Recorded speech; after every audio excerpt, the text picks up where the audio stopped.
에스겔서 3장 1절부터 3절까지 말씀입니다. 에스겔서 3장 1절부터 3절까지 말씀을 우리 함께 한 목소리로 합독하도록 하겠습니다. 합독합니다. 또 그가 내게 이르시되 인자야 너는 발견한 것을 먹으라.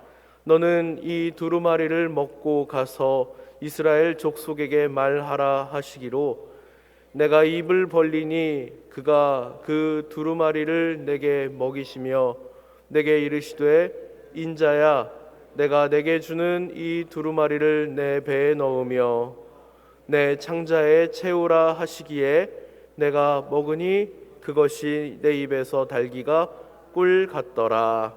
아멘.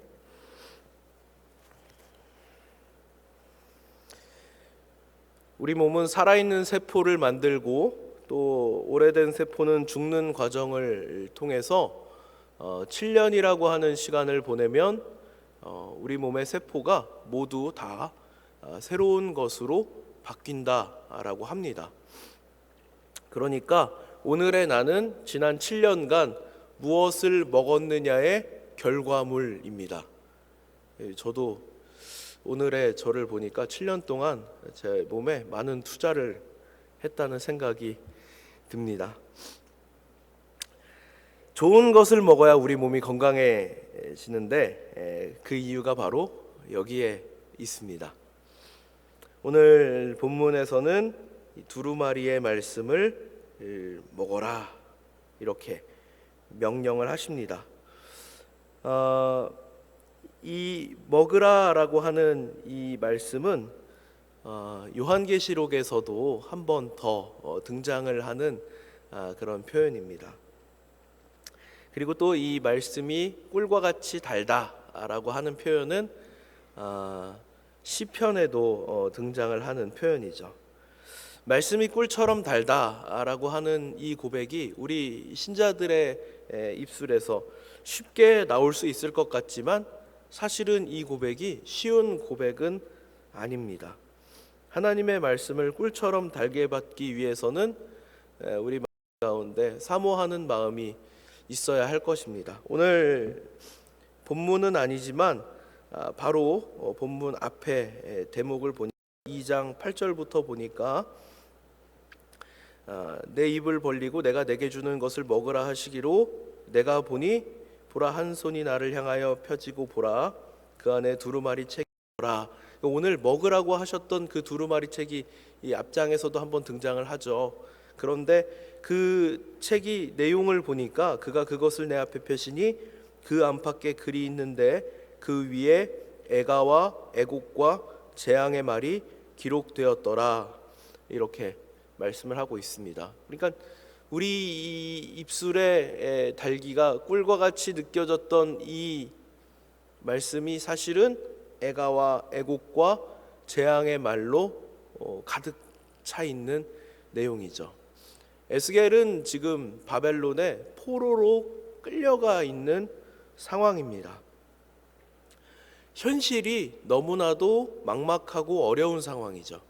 하나님께서는 이 유다 백성들이 바벨론의 포로로 끌려가고 나서도 여전히 이 역사와 정사를 통치하시는 분으로서 존재하고 계시지만 이 유다 백성들의 인식에서는 과연 하나님이 살아계신가 하는 문제가 크게 남아 있었습니다.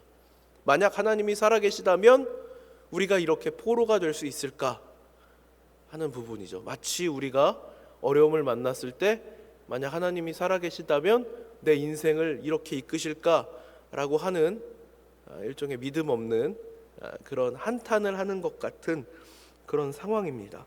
그러니까 하나님께서는 우리에게 인생의 쓴맛을 맛보고 있는 상황을 열어주시기도 하시는데 우리는 그 인생의 쓴맛을 통하여서 하나님의 말씀이 달기가 꿀 같음을 느낄 수 있다라고 하는 것이죠. 오늘 본문 말씀을 보니까 에스겔에게 발견한 것을 향하여서 먹고 가서 말하라라고 하나님께서 명령하십니다.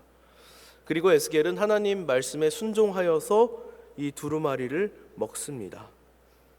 하나님의 부르심을 받은 사람은 반드시 먼저 하나님의 말씀을 먹는 과정이 필요합니다. 말씀을 먹지 않은 사람이 가서 전한다라고 하는 것은 불가능한 일이고, 또 만약 말씀을 먹지 않고 전하고 있는 사람이 있다면 분명 거짓된 말씀을 전하는 것일 겁니다. 꿀처럼 달게 느껴지는 것과 다르게 이 두루마리에 애가와 애곡과 재앙의 말이 기록되어 있었다라고 하는 것과, 그리고 또 에스겔이 현재 처해 있는 이 상황을 보면 분명 어려운 상황을 만났을 때 하나님 말씀을 향한 간절함이 있었을 것으로 우리가 생각할 수 있습니다. 우리 신자들의 인생도 마찬가지죠. 우리가 인생의 쓴맛을 맛보는 상황을 만나게 되었을 때 우리는 하나님의 말씀을 통하여서 역경을 딛고 일어설 수 있습니다.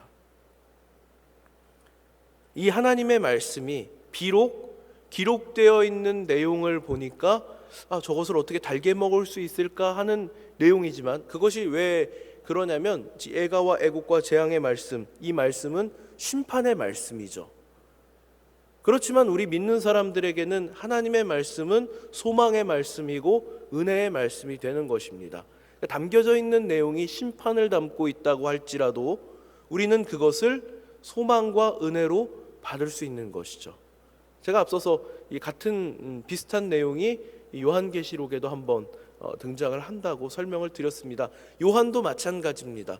요한을 향하여서도 이 말씀을 먹고 소화시켜서 그것을 전하라 라고 하시는데,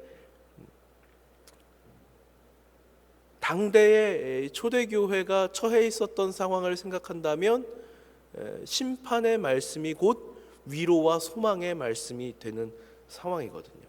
그러니까 우리 신자들의 삶이 어려우면 어려울수록 하나님께서 다스리신다, 하나님께서 심판하신다 라고 하는 말씀은 소망이 되고 또 우리에게 위로가 되는 말씀이 되는 것입니다. 말씀이 꿀처럼 달다. 우리도 이러한 고백이 오늘 우리의 입술 가운데 함께 하기를 축복합니다. 우리가 어려움을 만났을 때 하나님의 말씀을 간절한 마음으로 사모하여서 그 말씀이 내 입에 달기가 꿀같이 느껴지고, 그리고 또 그것을 내가 먹고 내 배를 채우고 내가 소화시켜서 이 말씀이 필요한 곳곳으로 가서 전할 수 있게 되기를 축복합니다. 하나님께서는 우리를 향하여서 말씀하고 계십니다. 너는 먹으라, 너는 가라, 너는 전하라, 이렇게 말씀하고 계시는 것입니다. 처음 복음을 받았을 때의 그 기쁨과 감격이 얼마나 컸었는지 이미 신앙생활을 오랜 시간 동안 해오셨을지라도 여러분들 각자의 마음 가운데 생생하게 남아있을 줄 믿습니다. 우리는 예수 믿기 전과 예수 믿은 후의 삶을 돌아보면 이미 세상의 관점에서 우리를 바라볼 수가 없게 되었습니다. 그러니까 우리는 이미 세상의 것들로는 기쁨을 얻을 수 없는 사람들이 된 것입니다. 세상 속에서는 더 이상 위안을 찾을 수가 없습니다. 이제 말씀에 붙들린 자가 되어서 우리는 세상이 우리의 요구를 채울 수도 없고, 또한 우리도 세상의 것들로는 만족할 수가 없는 그런 입장이 되었습니다.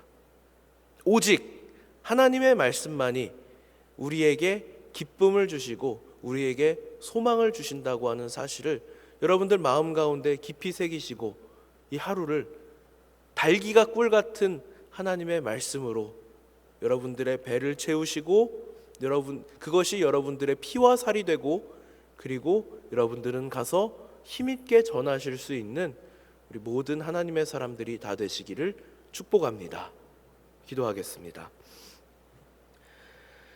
사랑과 은혜의 하나님, 오늘 이 새벽 시간 저희들은 하나님 말씀을 받기 위하여서 이 자리에 모였습니다. 하나님의 말씀이 어떠한 내용을 담고 있더라도 그것이 내 입에 꿀같이 달게 느껴지기를 소원합니다. 우리의 인생의 쓴맛이 하나님 말씀을 통하여 단맛으로 바뀌기를 소원합니다. 우리가 이것을 먹고 우리의 배를 채우고 이것이 우리의 몸과 또 살을 이루어서 우리의 삶을 변화시켜 주시고 또 우리가 받은 것 가지고 나가서 전하며 세상의 소망을 전할 수 있는 모든 하나님의 사람들이 다 되기를 소원합니다. 하나님, 이 새벽 시간 하루를 시작하며 하나님 앞에 드릴 때에 빈손으로 나오지 않고 드린 예물이 있습니다. 하나님 받아주시고 드려진 손길들마다 하나님께서 복 내려주시고 동행하시는 은혜가 넘쳐나게 하여 주시옵소서. 오늘 하루도 온전히 하나님께 붙들림 바 되어 믿음 가운데 거하며 승리하는 삶을 살 줄 믿습니다. 감사드리며 우리 구주 예수 그리스도 이름 받들어 기도드리옵나이다. 아멘.